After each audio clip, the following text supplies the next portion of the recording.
আজকে পবিত্র জুম্মার দিনে আল্লাহ পাকের কাছে দোয়া চাচ্ছি, ক্ষমা চাচ্ছি। আল্লাহ পাক আমাদের বাংলাদেশ ও সারা বিশ্বে যে তাপ প্রবাহ শুরু হয়েছে, আল্লাহ যেন আমাদেরকে রেহাই করেন। গণতন্ত্রের আমার সংগ্রামী সহযোদ্ধা সভাপতি, যিনি বাংলাদেশের রাজনীতিতে অসীম সাহসের পরিচয় দিয়েছেন, আমার অত্যন্ত কাছের প্রিয় ব্যক্তি আলহাজ ইব্রাহিম খলিল ইব্রাহিম। আজকে যিনি একটু আগে আপনাদের সামনে বক্তব্য দিয়েছেন, চলমান আন্দোলনে রাজনৈতিক সংকট দূরীকরণে আমাদের থেকে ৬,০০০ কিলোমিটার দূরে যিনি বাংলাদেশের জাতীয়তাবাদী শক্তিকে ঐক্য করে বাংলাদেশের মানুষের গণতান্ত্রিক অধিকার ফিরিয়ে আনার জন্য সংগ্রাম করে যাচ্ছেন, সেই সংগ্রামের অন্যতম নায়ক ঢাকা বিভাগের সংগ্রামী সাংগঠনিক সম্পাদক, অত্যন্ত প্রিয় ব্যক্তি জনাব আব্দুল সালাম অ্যাডভোকেট। এখানে যিনি আছেন, যাকে আমি দীর্ঘ সময় এই জাতির বিবেক, যাদেরকে আমরা অত্যন্ত সম্মান করি, যাদের বিবেকের লেখায় দিয়ে বাংলাদেশের মেহনতি গরিব গণতন্ত্রের সপক্ষে কথা বলেন সাংবাদিক বীর, যারা এই জাতীয় প্রেস ক্লাবের সদস্য, সেই জাতির বিবেকের প্রেস ক্লাবের সামনে আজকে আরো একজন, যিনি এই আন্দোলন সংগ্রামকে আওয়ামী লীগের অত্যাচার নিপীড়নে যখন বিএনপি দিশাহারা, সকল নেতা কর্মী যখন গ্রেপ্তারের ভয়ে এবং চেষ্টা চালিয়ে যাচ্ছিলেন, তখন এই রহমতুল্লাহ আমাদেরকে প্রেস ক্লাবের সামনে থেকে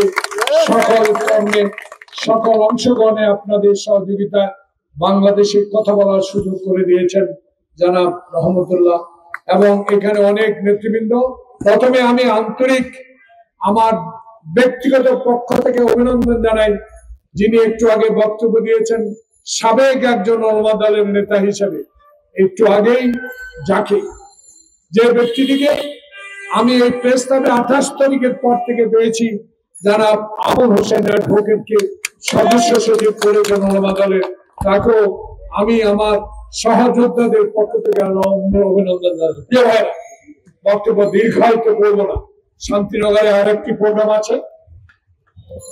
আমি দিন পত্রিকায় দেখেছি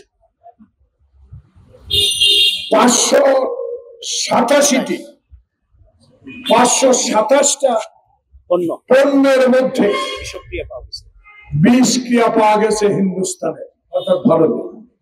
ইউরোপিয়ান ইউনিয়নে সেটা নিষিদ্ধ করে। আরেকটি দেখেছি ইত্তেফাক 23 তারিখ,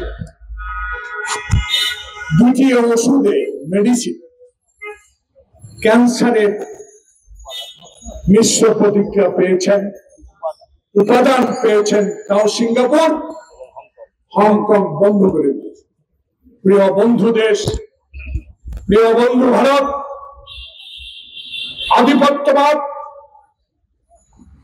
আজকে আগ্রাসন, গণতন্ত্র হত্যার জন্য বাংলাদেশের মানুষ সামাজিক ভাবে প্রস্তুতি নিচ্ছে আপনাদের বিরুদ্ধে আচরণ করার জন্য। তার কারণ বাংলাদেশের মানুষ 71 সালে খালি পায়ে যুদ্ধ করে, হাফ প্যান্ট পরে যুদ্ধ করে যারা দেশ স্বাধীন করেছিল, রাওয়ালপিন্ডি থেকে মুক্তি হয়েছিল দিল্লির দাসত্ব গ্রহণ করার জন্য। সেই কারণে আজকে আমরা জানতে চাই, বলতে চাই, একটু আগেও সংবাদপত্র টেলিভিশনে খবর আসলো সীমান্তে আজকেও একজনকে গুলি করে হত্যা করা হয়েছে। তাই আজকের গণতন্ত্র পার্টি, গণতন্ত্র ফোরামের এই সাইনবোর্ড দেখেন, আমাদের দাবি, যদি বন্দী হও, যদি আমাদের প্রিয় ব্যক্তি হও, যদি আমাদের পরিবার পার্শ্ববর্তী দেশের প্রতিবেশী বন্দী হয়ে থাকো, সীমান্তে হর গুলি কেন।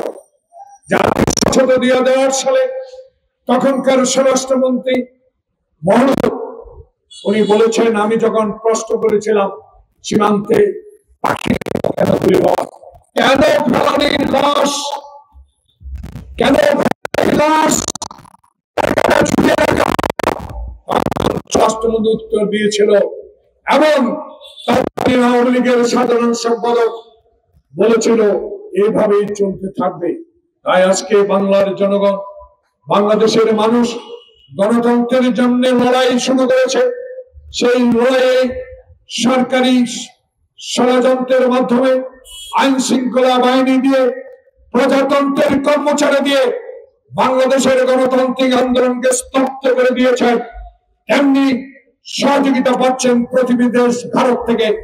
আমরা ভারতের জনগণের বিরুদ্ধে নয়, আমরা ভারতের বন্ধু হতে চাই। যে বন্ধু আমাকে শোষণ করবে, যে বন্ধু আমাকে টিপারি ন্যায্য হিসাবে দিবে না, যে বন্ধু আমাকে ন্যায্য পানির হিসাব দিবে না, সে কি বন্ধু হতে পারে? কোনদিনও বন্ধু হতে পারে না।